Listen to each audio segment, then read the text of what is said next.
ملا مې خوږېږي. ملا به دې نه خوږېږي، وزن دې سیوا دی، ملا به دې نه خوږېږي. مزال زه ښه مزال کوم، ملا مې اوس خوږېږي. ها څه د مورو تکلیف خو تا ته نه دی؟ څه شي مورو؟ چاته چې دا ملا یې که نه دې کې دا اوس ملا ده، ټیک ده؟ ملا داسې اوکې، دې ملا کې بیا داسې یو ګیپ راشي، ټیک ده؟ داسې نو دې ګیپ لکه اوس دا زموږ ملا صحیح ده، دا داسې شي که نه داسې دا دې ته یې مورې دا ملا هډوکي کېدو شي هغه بیا تا ته ډېر درد ملاوي پیټ کې نه شي کېدلی بیا ته په ځمکه سمدي. زه اوس کوم نه، زه په ګورالۍ په هغه پروت یم، په مځکه پروت یم. ما ته بیټ خوند نه راکوي، لکه دا په قالین باندې سمونه ډېره دا قالین وینې په دغه سمونه هغه بیا د ځکه ملا خوږېږي چې په قالین کې زه سکي لاندې د لاندې اخري نه وي، اخري ځان نری ملا ہوتا ہے، موږ ته نری ملا ہوتا ہے همدقه دقه نه دا مې خوري، نوره مې نه خوږېږي، نوره برابر نوره سوچ خواندار غویا انجې مې درته یاده کړې انجې انجې به تاله وویشي او دوه ډېرې به نه خورې ښه ډېرې ښه دي دوه جمینه پرې نشتې مشتې به نه کوي، پیرټې میرټې به نه خورې لکه پراټې دې ډېرې ووایي بس دی والي خو مې ډېر دي صفا خبره دا وګوره اوس زه نشتې نرچیکس نه ناشته مې وکړله، درې مې پیرټې وخوړلې. صحت درکړي، آمین رسپیکټ وکړم، عزت وکړم،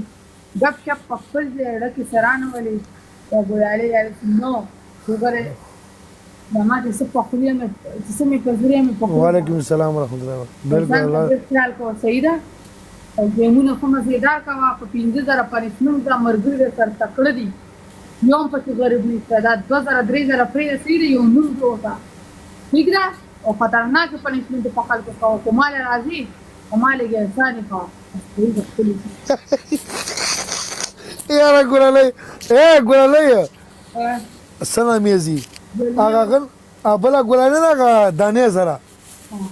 یې سره به کښېنم چې مې نه چې ولکه تروشې خبرې دې سره زه وکړه دې سره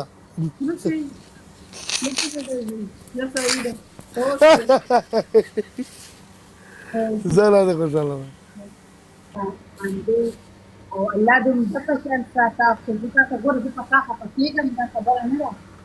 بټ انسان بالکل ځکه کوي خبرې الله مقاصد چل در باندې چې کله لږ هم وګرځېږي ستا د رحمات زه به دله یو دوايي تشکیل بیا به ته کوم ځای آنلاین به درته زه اورډر کړم صحیح ده آنلاین به ستا همدغه ځای ته دی بار دا بار وکړي ځان ډېر خیال ساته زندګي یو پوره ملاوي دی بیا نه ملاوي دا خبره کښه لګه ته ما ته دغه چار وکړه پاسې نچې به وڅښې ناشیم څې لیمبو به پکې نڅوکي چیني به پرېږدې او یو ګنټه به خوښ پورې تېز تېز باد پکې کوي چې تا نه خوله وځي چلو خیر دی یو څو ورځې به بدن کې به فارق لګي ستا وینه به چلوي ته به پرې راشي شاور به وایي یعنې اوبه لاندې کې به واچوم پرې کپړې به ورسې اوکې په هغه چې